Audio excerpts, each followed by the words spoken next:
Rain poured over London like an unending curtain of steel as the clock struck 2:13 a.m. Inside the sterile, white-lit corridors of the Royal Private Wing at St. Mary's Hospital, panic rippled through the monarchy like a tremor before King Charles III was in the ICU. His breath was shallow, his pulse unstable, and his doctors whispered in coded language that the heir to the British throne might soon awaken to a kingdom already in. They called it a medical emergency. But those who had been watching the royal household closely knew this was something darker, the night when the crown might be rewritten, not by tradition, but by ink and paper locked in a sealed envelope. The will. The testament. The one document that could change the future of Britain for. In the dim light of the royal ICU, aides moved like ghosts.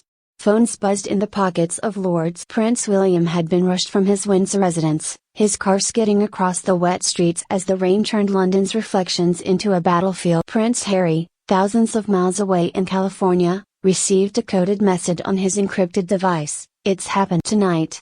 What no one outside those walls knew was that King Charles had, in recent weeks, summoned his The doctors warned of his frailty, the newspapers whispered of fatigue, but in reality, Charles had grown obsessed with one thing: his legacy, and the secrets buried within. He had signed, rewritten, and signed again. Rumors say there were three versions: one that favored William as the natural heir, one that included Harry in a shocking return to the line of influence, and one, never confirmed, rumored to divert a vast part of the private fortune to a mysterious trust connected to a controversial figure. As machines beeped beside him, Charles stirred, his fingers twitching against the stair. Witnesses said he whispered a name, not William's, not Harry's, but one that sent a chill through the room. The royal nurse on duty refused to repeat it. By 3 a.m., the palace was no longer just watching for a heartbeat, it was calculating moves in a chess game. Centuries. William, pale and tense, demanded access to the vault containing his father's. He was refused. Protocol, they said. The king was still alive, and until the pen stopped moving, nothing. Meanwhile, a courier in a rain-soaked coat slipped into the building carrying a briefcase. Inside, documents bearing the royal seal, unsigned but ready. One aide later claimed it was the last amendment. Another said it was the key to a bloodless coup. At 3:47 a.m., a storm of phone calls lit up between Clarence House, Downing Street, and a discreet legal office. The monarchy was bracing not just for a death, but for a succession war. Harry's name appeared more than once in those calls.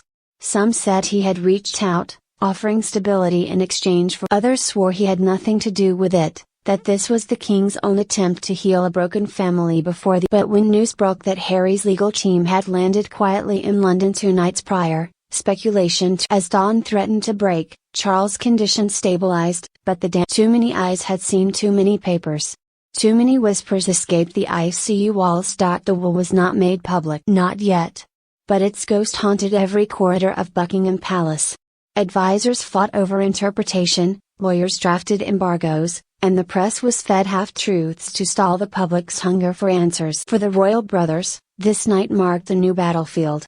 William, furious yet restrained, vowed to protect the crown, even if it meant confronting the father who might. Harry, silent and watchful, waited for the call that could make him either an outcast forever or an unexpected heir to influence. And King Charles?